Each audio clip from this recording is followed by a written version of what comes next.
Welcome back, welcome back, welcome back. And today, we're going to talk about Caitlin Clark. Caitlin Clark, as you know, plays for Iowa, has been killing the women's basketball tournament so far. She's in the Final Four. No, she's in the Elite Eight. She might be in the Final Four, depending on how tomorrow's games go. And when this video is out, you will probably know what happens with that game. But I just want to talk about the conversation and the way the Caitlin Clark rise has impact and how it's being handled, because I think it's an important conversation to have, because I think we're all excited about the attention she's garnering and where the popularity of women's basketball has gone, and it does correlate with her coming into the scene. But I think it's important to kind of have a bigger picture and talk about what this means for the league long term more than the short term. Because right now, women's basketball, it's at an elite time. It is really a cool golden age for women's sports. It's really cool. A lot of people were more excited and giving more views to the women's basketball tournament over the men's, which is something we haven't seen. So it's just really exciting. But I think it's important to talk about how it is being handled on a fan perspective and on a big media perspective. I was going to write out like a whole script about this, but I feel like I should just kind of speak from what I've been thinking. Because this all started when ESPN released that they were doing some article, some issue on Caitlin Clark that's going to be 96 pages long. I don't know what you say about a team in 96 pages, let alone a player. And it just got me thinking, along with Ice Cube offering $5 million to Caitlin Clark to come to play for the Big Three. And I think the mix of those two kind of got some conversation stirring on Twitter especially. And it's so to get to the point here, I know I'm beating around the bush. If we put all our chips on one table and bet the house on one player, I don't think that's the way to go. And that's what's happening. It started with, I think I remember the first shot when everyone's like, "Oh, Caitlin Clark," and she was making half court shots and then the views were going up and everyone's like, "Ooh, who is this?" And then it started to rise from there, and then the tournament happened and it started getting even bigger. But what's the problem with betting it all and taking all of this energy and just absolutely marketing the heck out of this one player is that only gets you so far with what you're trying to do. And this is on ESPN, this is on Bleacher Report, this is on WNBA, this is on the big names, the big leagues that have putting this huge focus on Caitlin Clark, when we should take advantage of this by taking the fame of Caitlin Clark and highlighting other players and the amazing other players, athletes who are going to be in the same position, who are just as good, and who are winning national championships and doing all this, but aren't getting their name out there because it's the Caitlin Clark buzz, it's the Angel Reese versus Caitlin Clark thing, it is whatever, and it's no, we should let's spread this out, right? So first, before I dive into that, I want to name, because I want to help. If my small voice with me and my microphone can help educate some people on looking at more people, then I'm going to do it. So I wrote a few names of players that you really should pay attention to, because I think they're going to be big names now and in the league. So we got Mylasia Fulwiley from South Carolina, along with Tahina Pow. Now, Fulwiley is a freshman, and just watching her play is electric. I compared her to a young New Orleans Chris Paul, because She finds everyone on the court. She's flashy. She's fast. She can defend like nothing else. And then you have Tahina Pow, who just committed to staying at South Carolina for another year. She's a sniper. She's a really good player. I think she transferred just this year, and she's been so great for South Carolina.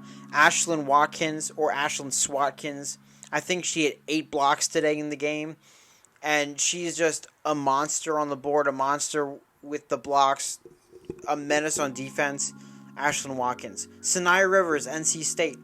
NC State has made a miraculous run to the Final Four, and she's kind of put them on her back. She was a transfer from South Carolina. She wanted to kind of create her own path, and she is doing that. She is a star. We got Daisha Fair from Syracuse, 3rd all-time NCAA women's scoring, has not gotten the recognition that she should have because Caitlin Clark was getting the number 1 spot, was getting all these awards, and you should appreciate Caitlin Clark getting those accolades. That's important.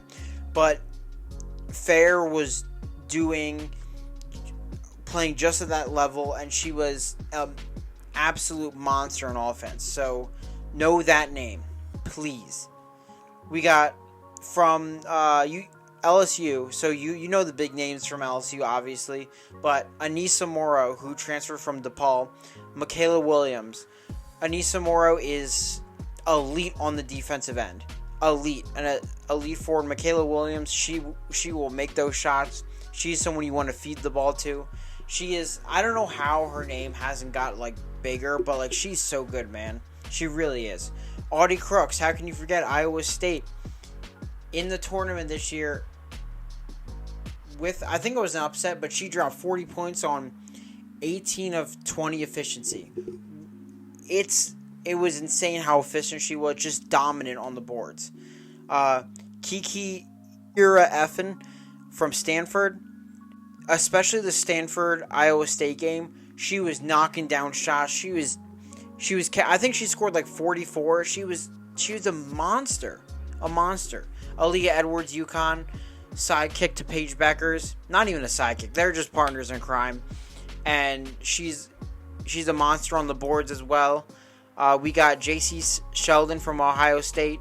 Coty McMahon from Ohio State. If I said your name wrong, I'm very sorry. I'm going to learn. Deja Kelly, University of North Carolina, has had a great year.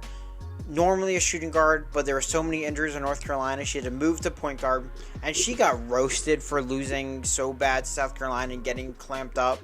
But she was amazing this year, and to get that team to where they got, nothing short of amazing. She deserves all the credit. She's going to be great in the W, and I heard her media future is very bright.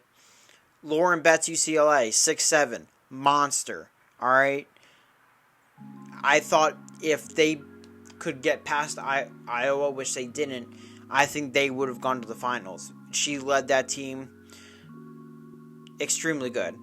Jalen Sherrod from Colorado, just speed, carried that team on her back to, like, far heights in the tournament. They did really well. Rakia Jackson, will projected 3rd overall pick. I don't know how she has not gotten, like, any attention. Like, when they're talking big names during the tournament, they're just not mentioning her name, and she's balling. She's so good, and she's going to be great in the WNBA. Hannah Hidalgo, freshman. I think she's gotten some hype, but I think she needs a little more because she is going to be the best player in college basketball in a year. Like, her and Juju Watkins, that's going to be some fun fights down the line. I'm talking defense, offense, just ferocity. That's the name I have for her. And we got Mackenzie Forbes with Juju, who has led Juju and USC to a number 1 seed. Just elite play, elite leadership. So those are the names I want you all to know. I think it's important to know. I think these are the building blocks for a great WNBA future. And that's all I'm saying. I love that Caitlin Clark has brought the league so much attention.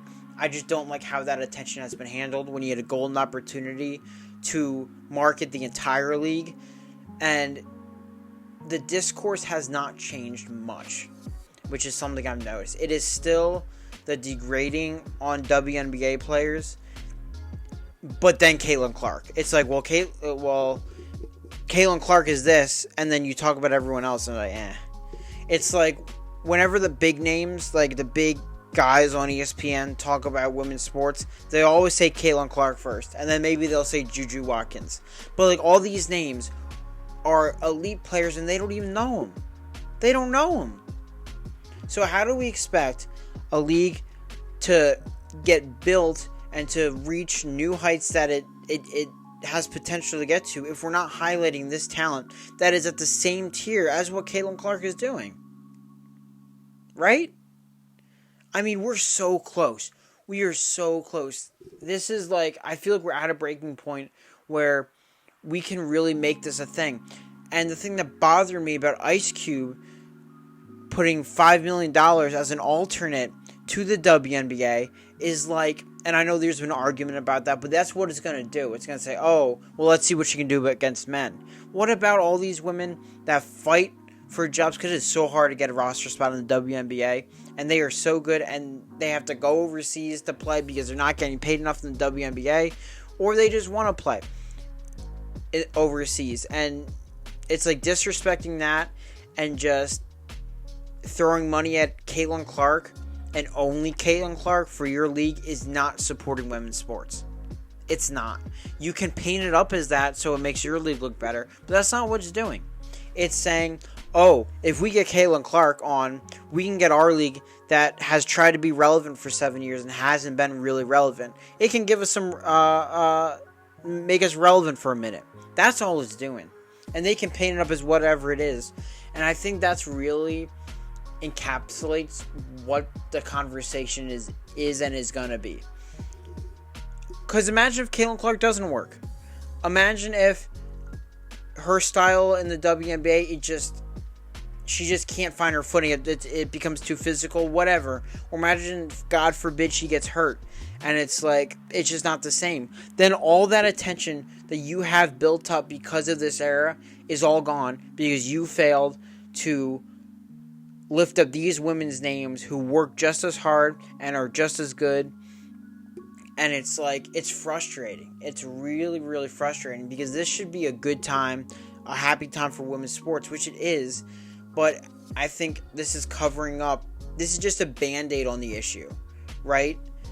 And it's frustrating when we have such a golden opportunity and we're putting all the cards on one side of the table, all the chips on, whatever I don't gamble. I don't know the sayings that well, but you know what I'm saying. And it's just frustrating when, like, I'm having conversation with real life people, and as soon as I mention people other than Caitlin Clark, I feel like I automatically annoy them. Like, that's genuinely what's happening. And it's a problem. These women deserve a whole lot better. A whole lot better. And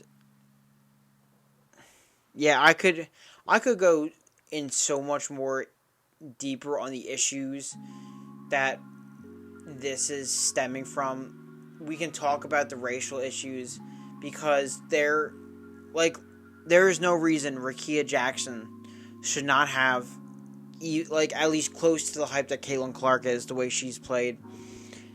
And it's like, the difference is obvious. It's like, we just gotta do better supporting black women in sports, period. Like, that's what it boils down to ultimately.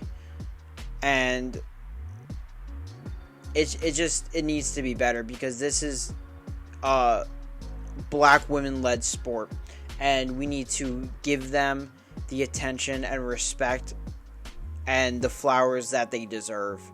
And I just want so much better for these players. I really, really do, because this should be a time where everyone is celebrated, not just one player, and everyone else is shot down because they're not who they want them to be.